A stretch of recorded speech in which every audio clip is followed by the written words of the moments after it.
In this video, we're going to learn the basic features of all quadratics. So as you can see here, all quadratics have a y-intercept, just like linear equations. Now I've put this in brackets here because quadratics can have 0, 1, or 2 x-intercepts, right? So 0, 1, or 2. And we'll learn a bit more about how to tell how many x-intercepts a quadratic has in a later video. And quadratics also have a special point called a turning point. So if you look at this example, this is the simplest quadratic. And what we're going to do is we're going to take this table, we're going to choose some random x values and find what the corresponding y value would be. And then we're going to be able to use that information to sketch the quadratic on the graph here. Okay, so let's see, well, we'll take, so let's start from -4.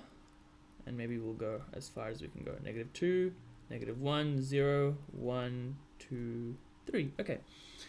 So 0 squared. So if x is equal to 0, y is equal to 0 squared, which is just 0. So that doesn't change. If x is equal to 1, what's y equal to then? Well, y is 1 squared, which is just 1.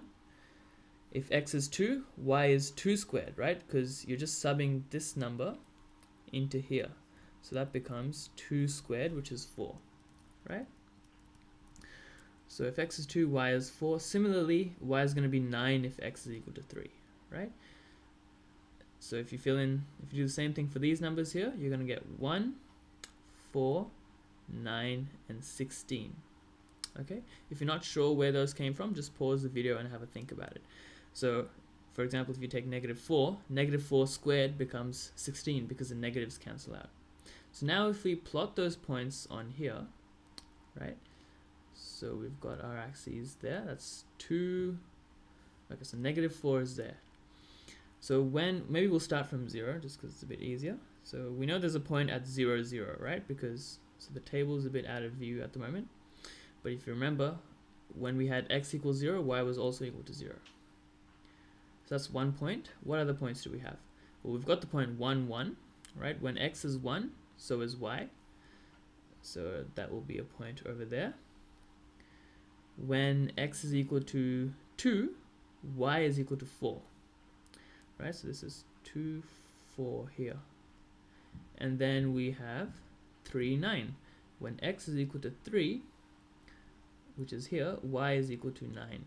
So 9 is just below there, so that will be up here.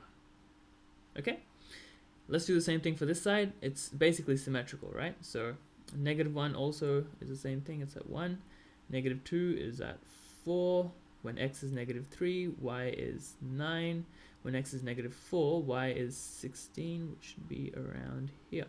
And if x was equal to, we didn't go up to 4 here, but if x was equal to 4, y would also be equal to 4, so I'll just add that in as well, just for completeness. Okay.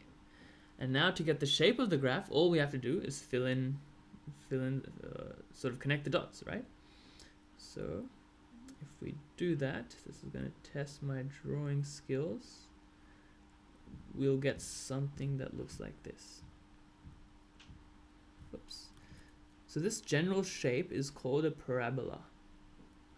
I'll write that down for you in a sec. So there you go. It's not the best drawing because it's always hard to connect the dots and make everything smooth, but you can see what's happening there. So parabola is spelled like this, parabola. Okay, so that's just the name given to the shape, but the equation is a quadratic equation, and the specific equation we use is y equals x squared. So every point on this graph follows this equation, and that's basically it.